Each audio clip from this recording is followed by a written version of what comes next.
Hi, everyone. Sarah McBride here from the center of the political universe, Wilmington, Delaware. I hope everyone is hanging in there and is as fired up as I am to elect pro-equality candidates, including a record number of openly LGBTQ candidates up and down the ballot this year. As both HRC's national press secretary and as an HRC endorsed candidate in my own race for the Delaware State Senate, I've seen firsthand the importance of the LGBTQ and pro-equality vote and the power of out leaders in office. And that's why, as we head into the penultimate night of the Democratic National Convention, I am so thrilled to be hosting today's discussion, Unite for Equality, like never before, LGBTQ leaders and the importance of the pro-equality vote in the elections. We've got an all-star panel of both current and future out members of Congress. But before we dive into the discussion, it's my honor to introduce an incredible leader in our own movement. Prior to his position, he worked in civil rights law and government at the top levels of one of our nation's largest states. Over the last year, as the first person of color to lead the Human Rights Campaign, he has taken HRC's work to the next level, and he's prepared all of us to play a decisive role in electing our most pro-equality president ever in Joe Biden, alongside amazing candidates up and down the ballot. And so it's my honor to introduce my friend and our fearless leader, Alfonso David. Alfonso? Sarah, thank you so much for that introduction. We are so looking forward to you making history in your own right this fall when you join the state Senate in Delaware. Hello, everyone. Thank you for joining us this evening. As you know, we are facing the most important election of our lives, and voting ends in just 76 days. From the presidency to races up and down the ballot, the future of our democracy and the future of equality in this country will be determined on Election Day. We need to take back the White House by electing Joe Biden and Kamala Harris. We need to protect our pro-equality majority in the House of Representatives. And we need to elect a pro-equality majority in the Senate in order to free it up from Mitch McConnell's death grip. Critically important legislation that could protect marginalized communities are collecting dust in the Senate because of McConnell's refusal to advance legislation to protect all of us. We cannot leave anything up for chance. We have to fight harder than we've ever fought before. There are forces in this country that are trying to stop us. They're trying to make it harder for us to vote. They are exploiting the health pandemic and using fear and division to try to win this election. But here is an undeniable fact. We are a community that does not quit. And you all are a testament to that.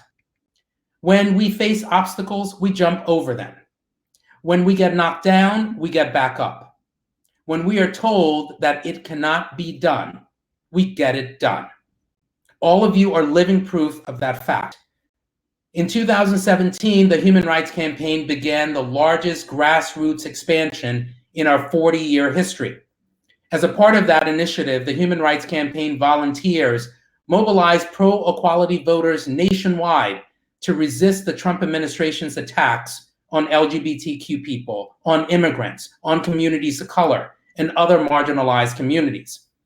In 2018, because of the work that we did in states like Arizona, Michigan, and Nevada, and Ohio, Pennsylvania, and Wisconsin, we elected leaders who helped pull the emergency brake on Donald Trump and Mike Pence.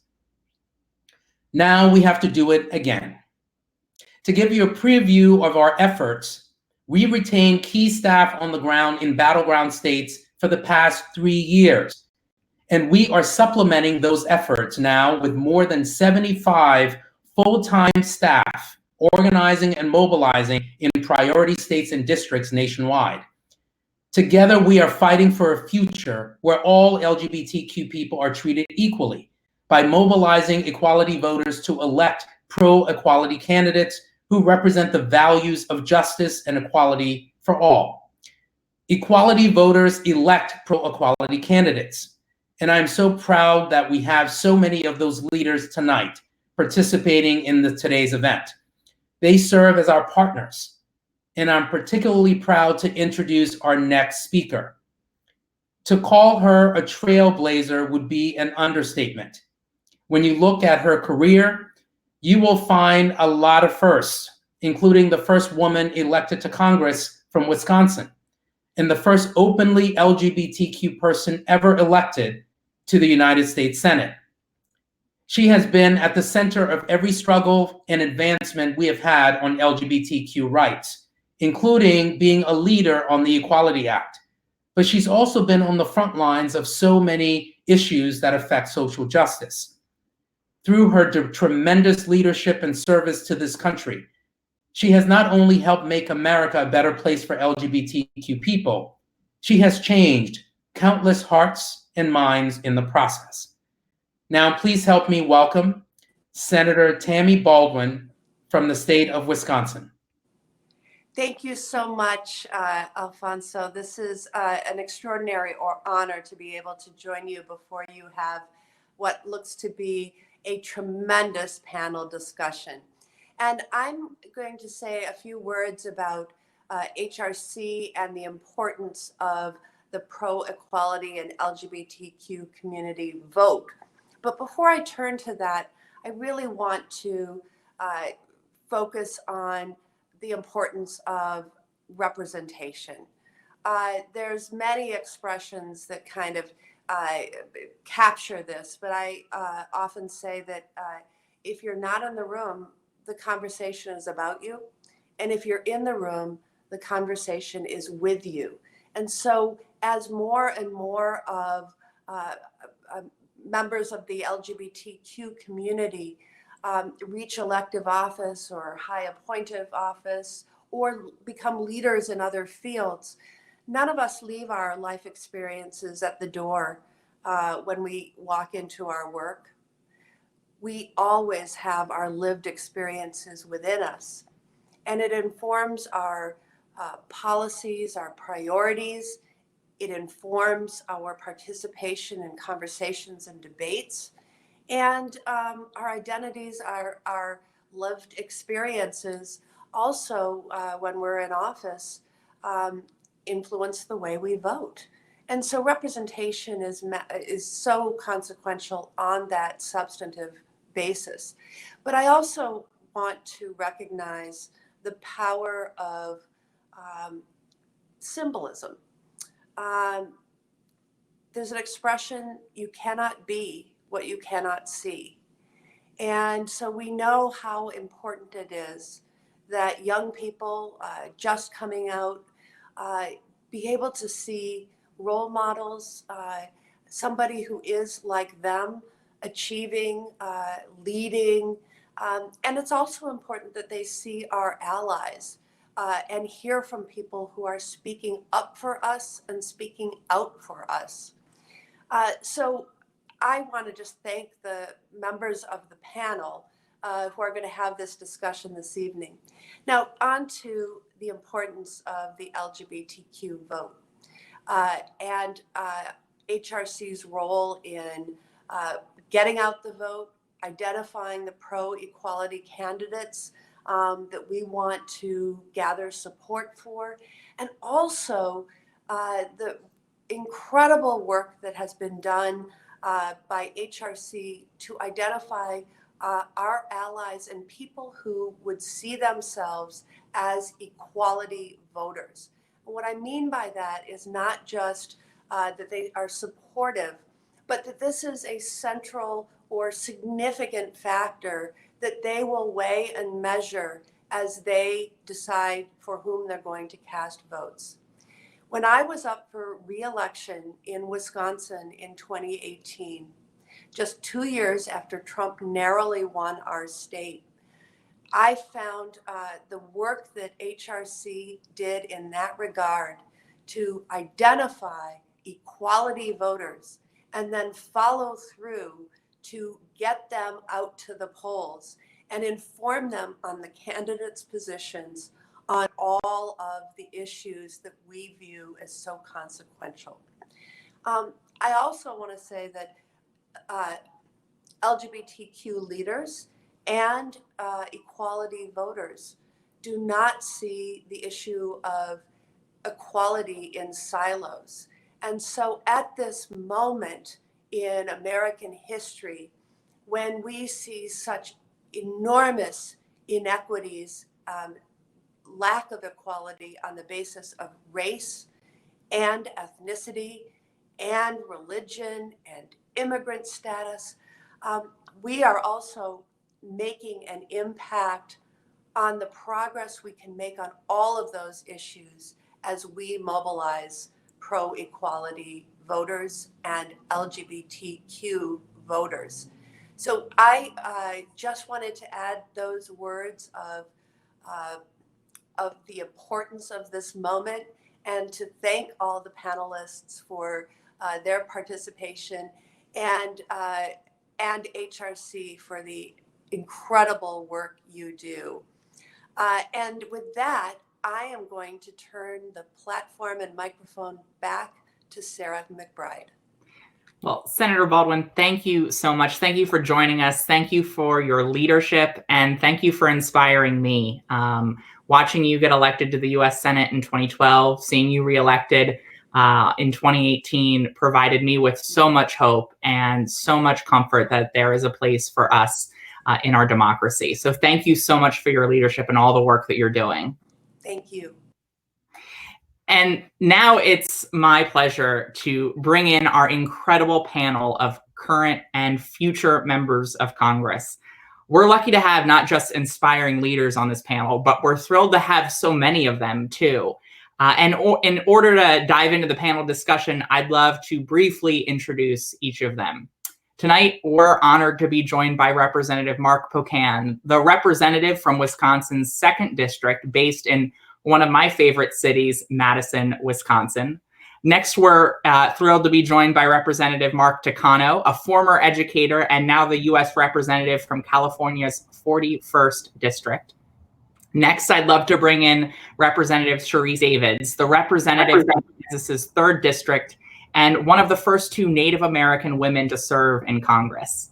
We're also thrilled to be joined by 3 amazing candidates: San Diego City Council President and the future representative from California's 53rd District, Georgette Gomez; New York City Council member and soon to be the representative from New York's 15th Congressional District, Richie Torres. And finally, we're joined by a veteran and a leader I had the opportunity to meet at HRC's San Antonio dinner a few years ago, the future representative from Texas's 23rd Congressional District, Gina Ortiz-Jones. Thank you all so much for joining us. With so many people on, we look like the Brady Bunch. So I'm really thrilled to have you all in this conversation. I'd really like to start with Representatives Pocan and Davids. Senator Baldwin talked about the power of representation. She said that if you're not in the room, the conversation's about you. If you are in the room, the conversation is with you. So I'd like to start with the 2 of you. Why does LGBTQ representation matter in government? And how does having a seat at the table help advance LGBTQ equality in your mind? Representative Pocan, let's start with you. Sure. Tammy used to give the Ann Richards quote, which was, if you don't have a seat at the table, you're likely on the menu, which is just a little variation, but it's very true. I've spent now close to 28 years in public office, elected in 1991 as an out candidate for the Dane County Board of Supervisors, local government. And I served with someone, what was her name again? Oh yeah, Tammy Baldwin at that time. So she was already in office when I first was coming in at 1991, but was really, I think, key was, having out representation as really pivotal decisions were being made going back to the early 90s. We were there to help make them happen. And in fact, at one point in the early 90s, we had more out elected officials from Dane County, Wisconsin than the entire state of California. No offense to the California folks. But we kind of had it down. And we were also the first state in 1982 to have a gay and lesbian civil rights bill. We didn't have transgender at the time, but it took 7 more years for another state to do that. And a member who was, I guess, not out at the time, but everyone knew was gay, was the person who shepherded that through the process. So it really matters having us and our voices and our faces. And I'll tell you, even like when I was in the legislature, I was always really good friends with a Republican who's now the speaker. He and his second wife and my husband and I would often go to dinner, and we'd get to know each other. He's now his third spouse. I'm still on my first, but it mattered, and we're still friends to this day, and we still get business done to this day. And it really, I think, having those personal connections when people get to know you, it's hard to fall for the myths that are out there, and you could just be so much more effective. Representative Davids, I'd love to hear your thought about the power of representation in advancing equality. Yeah, well, first of all, I really loved Mark's story. And, I think that the 2018 election cycle, clearly we saw kind of a resetting of expectations for lots of folks around the country about who runs for office and who we support and how we support them.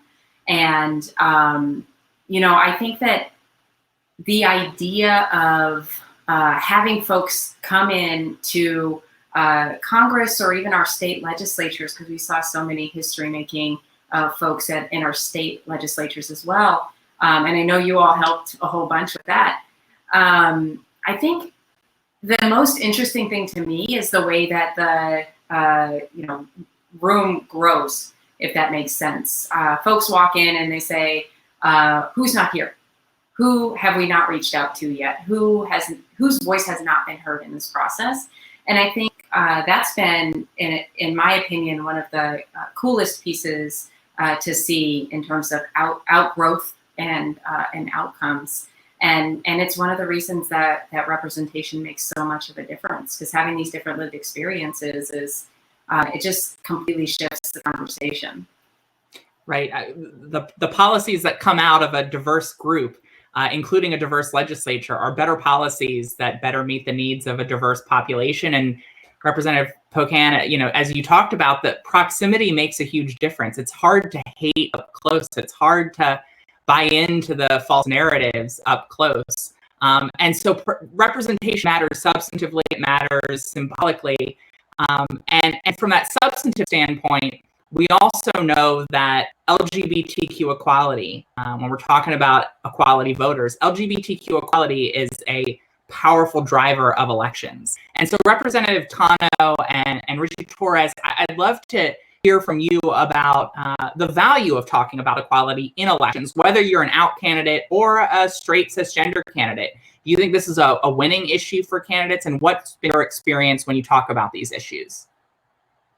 Representative Takano, do you want to start? On mute. Rarely do I not talk about equality, especially these days, because the whole premise of what unites our country, our national identity, has been questioned by this president. Our country is exceptional, not because it is founded on a particular language group, a particular race, a particular creed. In fact, it was founded on the principle of plurality, of many religions being able to thrive unmolested by the government, uncorrupted by a connection to government power. That is what the founders rejected when they were creating a constitution, a new order for the ages. And so what's precisely at stake right now is this idea of a nation conceived in liberty, dedicated to the proposition that all men and women are created equal. And so what is at stake here is really something as grand as what I talk about, because what unites us as a country is the principle of an abstraction. The abstraction being that we are all equal in dignity before the law. And it's not been perfect, that ideal. When my great uncle Mon died on a battlefield fighting in a segregated fighting unit 75 years ago in April, the last war that we had segregated fighting units, He died even as his relatives were in internment camps. Think about that, a 23-year-old dying for our country because of its principles, of what unites us as Americans, what defines us as Americans. What defines us is an abstraction, not our race, not our gender, not our sexual orientation, but a principle. And so equality is an idea that is extremely, how can I say, it is an idea that is irresistible. And once tasted, it wants to spread around. People want it. It is what we aspire to. And certainly we do want to have a more perfect union. And equality is the basis of that more perfect union. Thank you so much, Congressman. Richie, I'd love to get your thoughts on the power of equality in elections and the importance of the issue to voters. It's a powerful force. You know, I ran in a fiercely contested primary that felt like a general election because the front runner in my race was the leading homophobe in New York State politics, a man by the name of Ruben Diaz Sr. He was the only Democrat in 2011 to vote against marriage equality in the state Senate. In the 1990s, he said that the gay Olympics would lead to the spread of AIDS. But despite his vicious homophobia, he was repeatedly elected to both the state Senate and the city council in New York City politics. And when I ran, the conventional wisdom held that an LGBTQ candidate had no chance of winning in the South Bronx, where the median voter is a church-going senior citizen. That those are voters that would naturally gravitate toward Ruben Diaz Sr., who has been a larger-than-life political figure longer than I've been alive. And I knew, as HRC knew, that elections are about values, and that now more than ever, people want to vote for candidates who are going to express the vision of America they want to live in. And people want to live in an America that values equality and justice for all. It was widely predicted that I would lose by double digits. I ran as a proudly, openly LGBTQ candidate. And in the end, with the support of organizations like HRC, not only did we win, but we won by double digits, and we defeated Ruben Diaz Sr. to the point of retirement, which is exactly where he belongs. And we were all so excited when that happened, and we're also excited to see you in Congress. Georgette and Gina, I'd love to talk about the LGBTQ voting bloc, right? The issues that we just talked about are powerful drivers for voters who are allies, for equality voters, but it's also a powerful driver, obviously, for our own community. And obviously this election voter turnout is critical to make sure we win up and down the ballot. So how important is the LGBTQ voting bloc in elections? How important was it in your election? And how important was the equality vote overall? How important has it been for you all so far? So Georgette, I'd love to hear your perspective. Yeah, thank you. Thank you, Sarah. It's good to be sharing this cyberspace with all of you, some strong electeds. It's a great pleasure and a great honor. So thank you for inviting me. You know, as someone who's running to be the first queer Latina in Congress, we're in the year of 2020, and to be saying that I'm proud of it. But the fact of the matter is that it's 2020, right? So there's definitely a lot that we have to learn to ensure that as we are talking about equality, inclusion, we need to ensure that the faces that make this country the country that it is also representative at the decision-making table. And right now, I mean, it's definitely an amazing energy in my campaign to be making history or herstory this coming November. But you know, and it's really exciting as a daughter of immigrant parents that grew up in the barrio to be running for Congress, who currently is the council president for the 8th largest city. I never in my wildest dreams thought I would be saying any of that, but I am, and that energy is transcribing to the voters. I'm running in a district that it's got a big population of our LGBTQ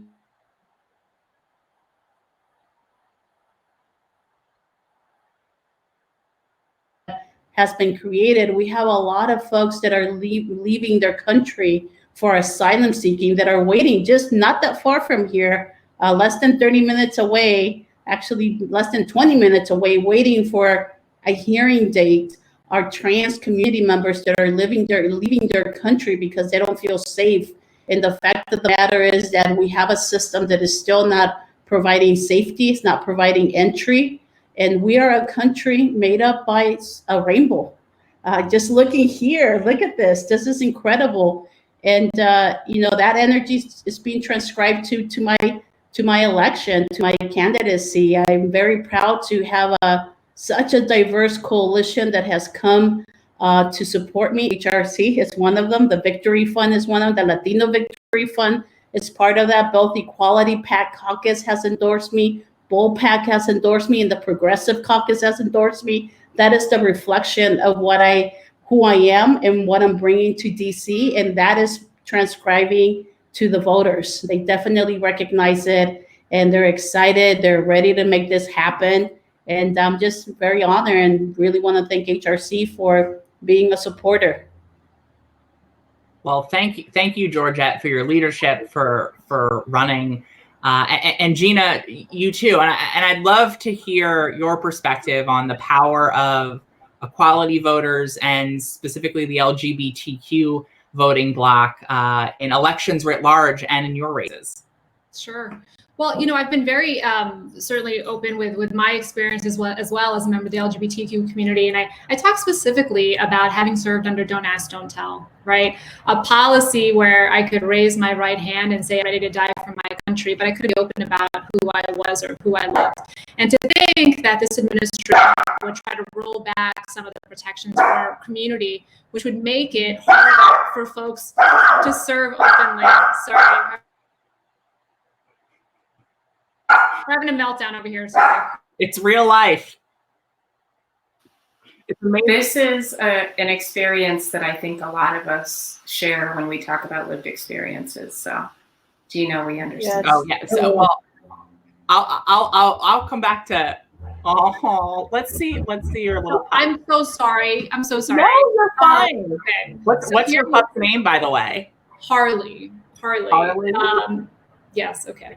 So, and so to talk about, my experiences, one of the very first things I had to do when I showed up at Boston University is sign a piece of paper that said, I will not engage in homosexual behavior. And so, it was an ROTC scholarship that allowed me to get an education and to thank my opportunity to get an education, serve our country, die for our country if need be. All of that goes away just because at the time we didn't have enough leaders that had with the courage to say anybody ready and willing to serve their country should be able to do so. So I think, we talk about equality and as to why, as Representative Pocan just articulated, it's the foundation of our country, but it's also just so critical to ensuring everybody can serve to their full potential, whether that be as a member of the military or what have you. And so, I know Representative Pocan shared his Governor Richards quote, but one that really motivates me is when Governor Richards said, life isn't fair, but government must be, right? So we've got to put in place the policies that allow everybody to be treated equally under the law. And then help people understand, because, even today, right, some communities might not have somebody in their communities that is LGBT or what have you, but truly help people understand the consequences of that inequality when it comes to, not having those equal protections in healthcare or in public education or in housing and so forth, and how that truly weakens us as a country. You can talk about the economics of it, but just to, who we are as a people, as a country, and why that discrimination is just fundamentally un-American. Well, and we've talked so much about the power of equality as a driver of us living up finally to our universal ideas of equality and justice. And you all are paving the way, both in your representation of the community and in the policies you put forward to push us there. And we're definitely moving, I think, in the right direction when it comes to LGBTQ equality, both legally. We've had, obviously, a historic Supreme Court decision. We just had a preliminary injunction in the case that HRC brought against President Trump's discriminatory healthcare regulations. We're moving in the right direction, but there are still challenges. I know for me as a candidate, I have seen time and time again that the voters across the district I'm running in for state senate here in Delaware are judging me on my merits, on my ideas, not on my identity. But again, there are still challenges and dynamics that have to be navigated. And so I'd love to hear from Representative Takano and Representative Davids about their experience as openly LGBTQ candidates and now elected officials, and how voters respond to your sexual orientation or gender identity. And, does it help? Does it hurt? Representative Davids, I'd love to hear your perspective on this.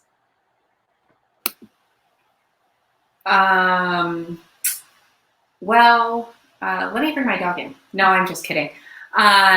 So, I actually think that one of the reasons that I felt confident about the idea of running for office, even though, yes, there were people who asked if I thought that, would folks in this district be at a place where they could, confidently cast a vote for somebody who was part of the LGBTQ community. And I had a lot of faith in the people here because of my own personal experiences here. And it's not to say that every single person is overjoyed about every piece of who I am. But I will say that at the end of the day, when I had conversations with folks who that maybe was a concern of theirs, the conversation always came back around to,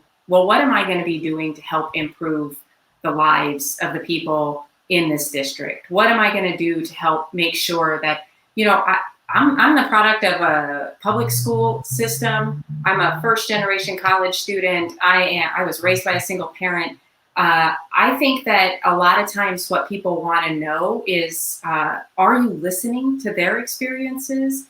And are you going to be able to connect with them and hear them and believe them and recognize that their experience is just as valid as your own? And at the end of the day, I really did feel a lot like I had a lot of faith in the people here, because I knew that at the end of the day, that's what they were going to be concerned about and what they would be thinking about when my first election came up. And that was in the primary, and then again in the general. And so, and I don't know if other people have that good of an experience, because I know there are some people out there who have a much harder time of it than I have. And I think it's just as important to acknowledge that as well. So, yeah, things are going good. Representative Takano, I know you've obviously been in Congress since 2013, but I remember reading about some experiences on previous campaigns that you had around your identity. And so I'm curious your thoughts on this question about the experience of being an LGBTQ candidate. Oh, you're muted. I can tell you, first of all, I just want to say Sharice Davids winning in Kansas is huge.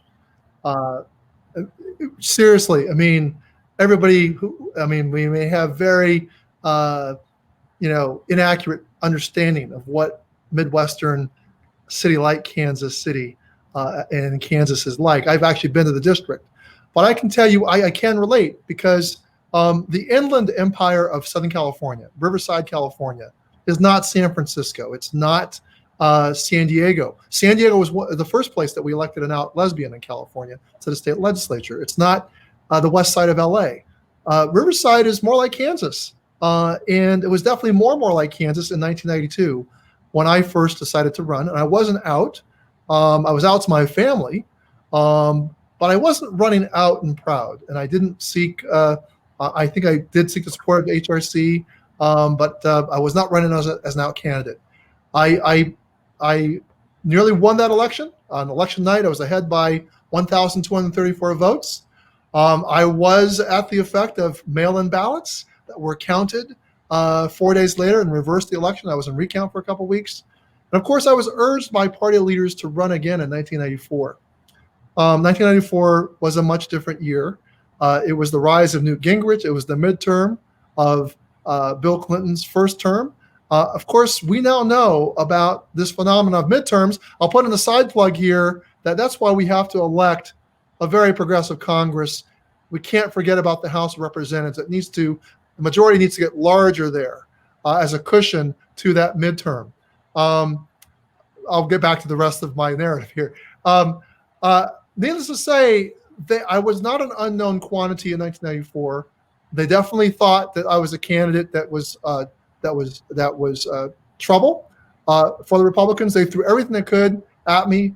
A right-wing state senator went to the media and went to a meeting of clergymen at which the media was present. A local and the media is a weekly newspaper, a small little weekly newspaper, and it was a classic tactic in those days. And he said, "I heard Mark Takano is a homosexual, and I don't know about you, but I don't want a homosexual representing us in Washington, D.C." That little weekly paper got faxed. In those days, it was faxed. It was not emailed. Made its round in Washington, D.C. And then the daily paper picked it up, and I was outed basically on the top half, above the fold on the newspaper. Flash forward 18 years. I would have a third chance to run. I did have PTSD from that moment, and I really had to shake myself loose from how much norms had changed in those 18 years. Thanks to the work of HRC, thanks to the work of everybody who came out, thanks to the people who had the courage to be honest, because this phenomenon, the phenomenon you're seeing here of all these out candidates, is a reflection of the courageous decisions that all of you on this call have made. Because you know what?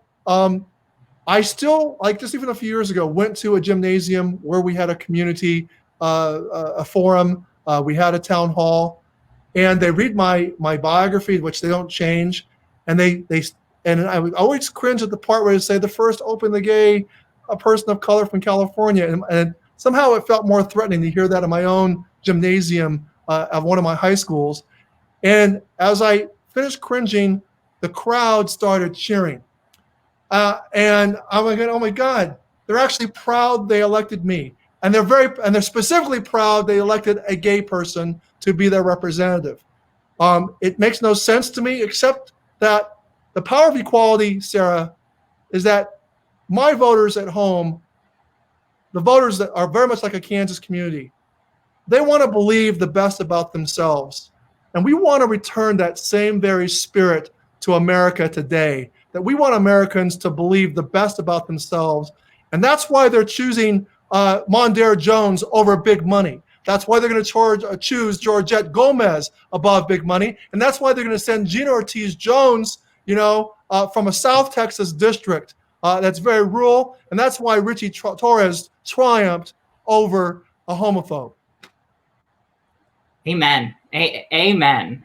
One of the things that we're seeing right now is that campaigns, always have to innovate. They always have to use new technologies like HRC's new Team app, which is allowing us to contact voters in new ways. Obviously, that's even more necessary with the COVID-19 pandemic.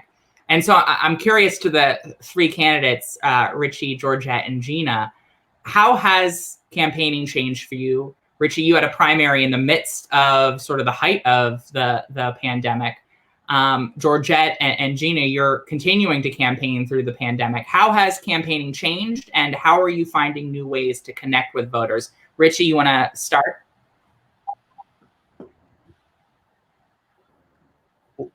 Well, before the outbreak of COVID, we were preparing to mount a massive field operation that would knock on 100,000 doors. And then it was all but derailed by COVID. And so we had to adapt to this brave new world where at least half the electorate would vote by mail, which was an unprecedented experience for New York City. And so we communicated digitally. I mean, even in a district like the Bronx, which is said to be the poorest Facebook, Twitter, Instagram has deep reach, and we would communicate with the voters through social media. We had an aggressive volunteer phone bank, and when we were reaching out to voters, we recognized that many of them were struggling with food insecurity and housing insecurity. So we would not simply call them and say, can we count on you to vote for Richie Torres? We would call them and say, how can we be helpful?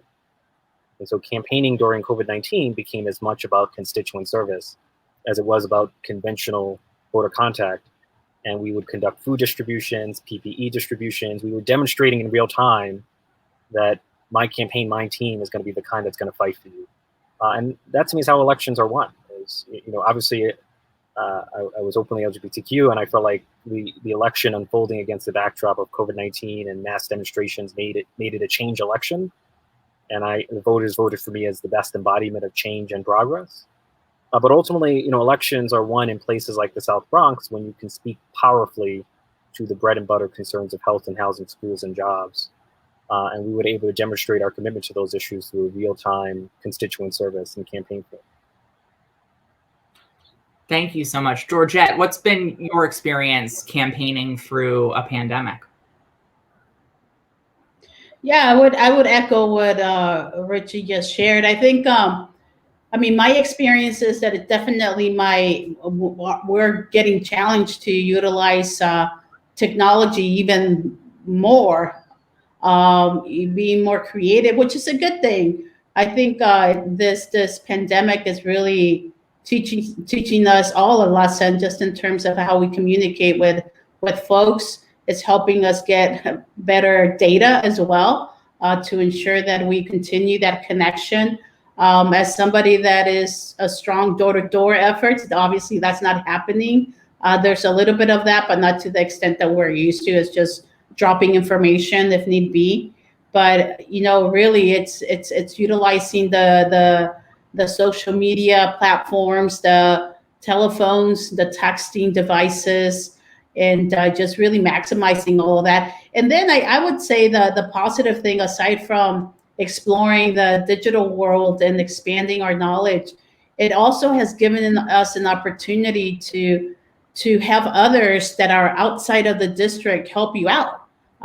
For example, Mondaire has offered to do a phone back all the way from East, right? Utilize his volunteer base to touch the voters in the 53rd. So this is something that collectively we can start helping one another beyond the circle that we are normally used to as well. So I just think it's a positive thing from that perspective. We just, as I stated, I think the opportunities are greater, but definitely acknowledging that there's still a sector of our population that are not tied to technology. So how do you communicate with them? We're still doing the traditional, but not really the face-to-face. It's just more of going to their home, dropping some information and leaving it there, and hopefully it will get picked up. Thank you so much, Georgette. Gino, what's been your experience campaigning in this crisis? Well, absolutely. This is a district that runs from San Antonio 500 miles west to El Paso. And so when I say that, for context, that's like Manhattan to Raleigh, North Carolina, or San Francisco to San Diego, right? 800 miles of border. So it's a very large district, larger than 30 states, and the experiences have been very different. Up until not too long ago, really the number one issue in West Texas was not COVID-19, it was the fallout of the oil economy. And then conversely, in South Texas, there are military medical teams deployed right now to some of the border communities in this district. So it's been a different experience throughout this district, and certainly, leverage the tools that Georgette just mentioned, and being as creative as we can be. We have a weekly virtual town hall. I'll do the 21st one this evening. And then what we do is we apply Spanish captions, and then we'll post those the next day. And we're very proud of the fact that each of those have about 1,000 views. And most people actually watch it after the fact. Not everyone joins us at the time. But the point is exactly as Richie mentioned, which is show people the type of representative you would be, right? You can either bury your head in the sand, or you can try to be as helpful as you can for folks. And as we also focus not only on getting through this time, but as we think about the future, and people are thinking about, what does an economic recovery need to look like? And how do we make sure it includes all of us, right? All 29 counties. And frankly, before the pandemic, 18 of these 29 counties had 3 or less doctors. 3 counties had no doctors, right? So moving forward, how do we make sure that we're prioritizing those that have suffered the worst and will have the hardest recovery if we don't prioritize them in some way? Absolutely. We can't just rebuild, we have to reimagine. And I think you all are going to certainly help us do that and lead us to a better world after this crisis. You know, one of the things I know I think about a lot as a candidate is how people are voting. I know when I'm on the phones with voters, we were going door to door, now we're on the phones constantly. One of the top things I hear from people is, you know, there's simultaneous concerns around voting in person safely, but at the same time, there are concerns around filling their ballot out and sending it in through the mail, and the concerns with the USPS. That's obviously the hot topic right now. So Representative Pocan, what advice do you have for voters about ensuring that their votes are counted in this election and about voting safely? I'll tell Sarah, I've been doing this in every Zoom and several times a day lately because this really is the big issue. The Postal Service issue has been our top issue in the office for the last 3 weeks, and I think every member of Congress has had it at about that level. Donald Trump is trying to create chaos, and he's succeeding to some degree. He's making people think that maybe their ballot won't get there if they get an absentee ballot, so maybe they should wait till Election Day, but they don't know what it's going to be like with COVID by then. So here's what I'm telling people. Let's defeat Donald Trump twice this year. First, we all request an absentee ballot now and get everyone we know to request an absentee ballot. Generally, you'll get that about 6 weeks out from the November 3rd election. When you get it, fill it out right away. The candidates aren't going to change on the ballot between when you get it and November 3rd. So just fill it out, get it done, and drop it in the mail. That gives 5 weeks for it to show up. If you're nervous that somehow what Donald Trump is doing with the Postal Service may make it not count, well, then you can drop it off at your municipal, village, town clerk, and that will make sure that it gets in the right hands. Many communities are putting boxes up, and it's just like going to the polls. You drop it in there, and it's like you showed up on Election Day. So if we all do that, vote early and get it done, we defeat Donald Trump because he wants to create chaos so that people don't vote. Instead, we vote and we beat him the first time. Then on November 3rd, when we count the ballots and he actually loses by the actual vote count, then we beat him a second time. So it's like a bonus Donald Trump beating. So I just think everyone has to take this very seriously about voting early and convincing everyone to vote early. And, you know, the candidates we have here, it's each one has a unique experience. Richie essentially is done. Richie is going to be the next member of Congress from New York's 15th district. Georgette has a jungle primary, so she's got to have a debate with someone who has very similar values and has to differentiate why she's the better leader and why the issues she's pushing make more sense. And then Gene Ortiz-Jones is one of our pickups, one of our biggest in the country that we have to pick up to get another seat to go from red to blue so that Nancy Pelosi still has that speaker gavel and we have even more ability to get things done. So it's really incumbent on everyone here to keep supporting those 3 candidates as well as Sharice, because she does not have a cakewalk as a district, and to get that vote done early and now so that we know it's done, and then you can spend time getting other people to vote early between now and November 3rd. So that's a perfect segue to my 2 closing questions. I want to start with the 2 members of Congress. You 2 serve as co-chairs of the LGBTQ caucus. Tell us why you need more members of the LGBTQ caucus, why we need to make sure that we return Sharice Davids and send Gina and Georgette, and obviously have them join Richie down in DC. Representative Davids, you want to talk about the importance of your race and the importance of electing more pro-equality members of Congress? Yeah, well, I think the second part of that is it's so clear from all of the answers that we've heard to all of the questions already today. And, you know, when we think about sending people to Congress who are really fighting for good policy that they know the impacts of, you don't look no further. I mean, we've got that right here in the candidates that we're hearing from. And then, you know, in a seat like this in Kansas, it's true when I'm out in DC, sometimes I'll say, oh, Sharice Davids, Kansas 3rd. It happens a little less now that people say, and who's the member? And or whose office are you with? And I'm like, oh, no, I'm the member. Sharice Davids, Kansas 3rd representative. And I think that, you know, people still do that double take when they realize that Kansas might not be exactly what they imagine it to be. And I think we have the opportunity this time to really solidify what the voters here did last time, which was not just to elect me, but also the first two LGBTQ folks to go to the Kansas state legislature. And then we elected an amazing ally in our governor, Laura Kelly. And I think that right now is the time for us to double down and make sure that we keep this seat out of the hands of the GOP, because they are continuing to do so many of the things that that got them into the minority to begin with, trying to rip away protections for existing conditions, trying to make sure that it's harder for people to get access to healthcare instead of easier. And now we're seeing the devastating impacts of what this current president is doing during the coronavirus pandemic. So I think, you know, of course, we need to maintain the majority in the House. And some of that is me getting all of your support to help stay here, us getting these amazing candidates into these seats, and then, you know, of course, flipping the White House and the Senate.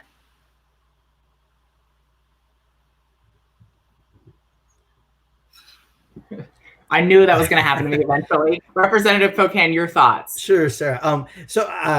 I think when you look at the current LGBT caucus, for example, there's already a good amount of diversity. So, you know, some of us are very progressive. Some people are a little more moderate because of their district. We have different backgrounds. We have different committee assignments. And the more people that are out elected are going to make more contacts. When you have a Congress of 435 plus people, including the territories, that's a lot of different personalities. And it really does matter, because who Sharice might connect with, maybe someone I don't have anything really in common with, and vice versa. You know, there's a Republican member, and I won't say their name offhand, but has been endorsed by the Family Research Council. You would think that I have zero in common with this person. And we were asked to get together for breakfast, and my office said to me, well, you don't have to actually eat breakfast. You just have to have coffee. I'm like, I'm a big boy. I can eat breakfast. It'll be fine. So we get together for our half-hour slot. An hour and 40 minutes later, I get back to the office, because what we found is we're similar age, some similar things in our background, got to be kind of connected and friendly. Since then, I've been to his office and met his daughter, and we got talking, and I don't think he knew that I had a husband. So and I said something about my husband, and I watched his pupil just a little bit of change, you know, opened and closed, and it was sinking in his head, and he didn't say anything, just kept going.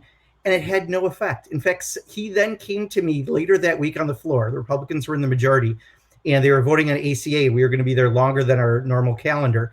And I mentioned something about I needed to know when to get home to my husband. And that was like 2 or 3 days earlier. He came and found me on the Democratic side of the floor to let me know the inside info about when we were going to wrap up our final vote so I could get a plane home to see my husband.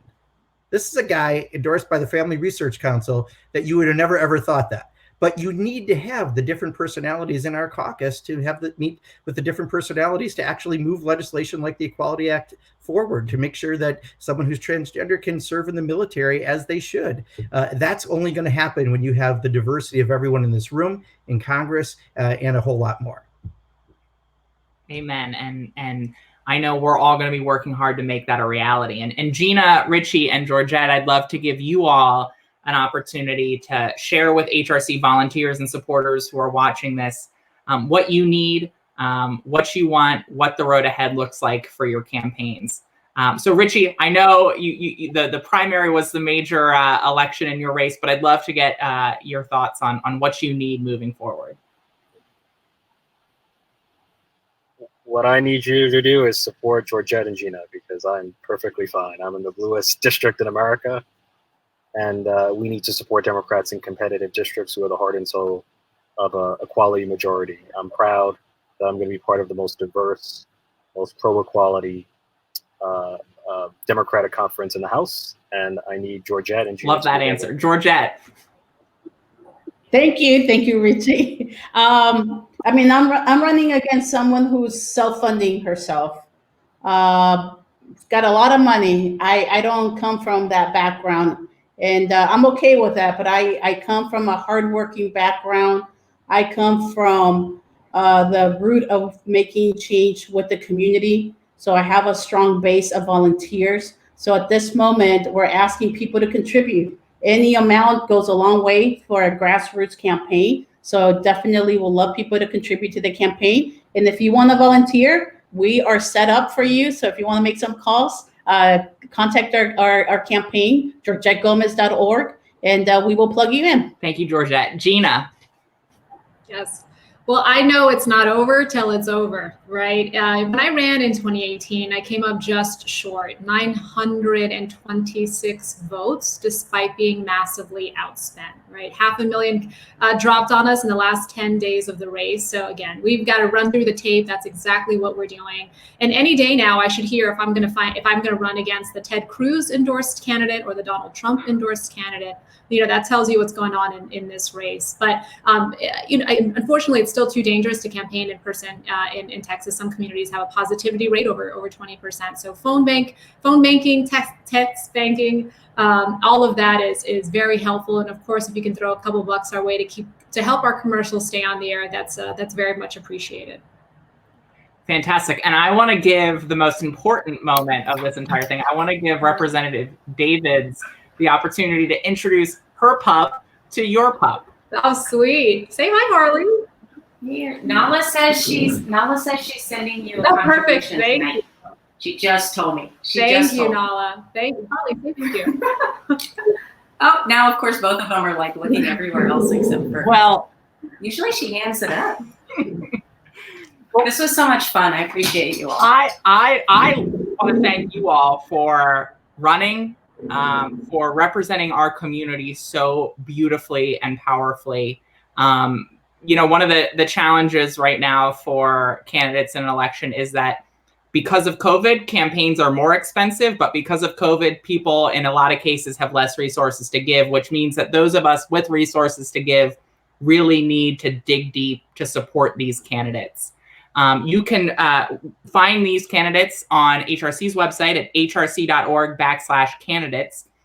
And you can get involved by going to hrc.org/election 2020. And I just want to say that if we all dig deep with our resources, if we spend some time phone banking and text banking and volunteering for these incredible leaders, we'll ensure two things. One, that on the morning of November 4th, a young LGBTQ kid will wake up and see the most diverse class of incoming and current LGBTQ members of Congress that we've ever seen in this country. And no matter what happens, that will provide a young person just a little bit of hope and a little bit of comfort that'll help them get through the day. And the second thing we can ensure is that the story of this moment and the story of this election is not just about Donald Trump, that it's about us organizing and mobilizing, volunteering and voting, electing pro-equality candidates up and down the ballot who look like us and who build communities where everybody counts, where everyone matters, and where nobody gets left behind.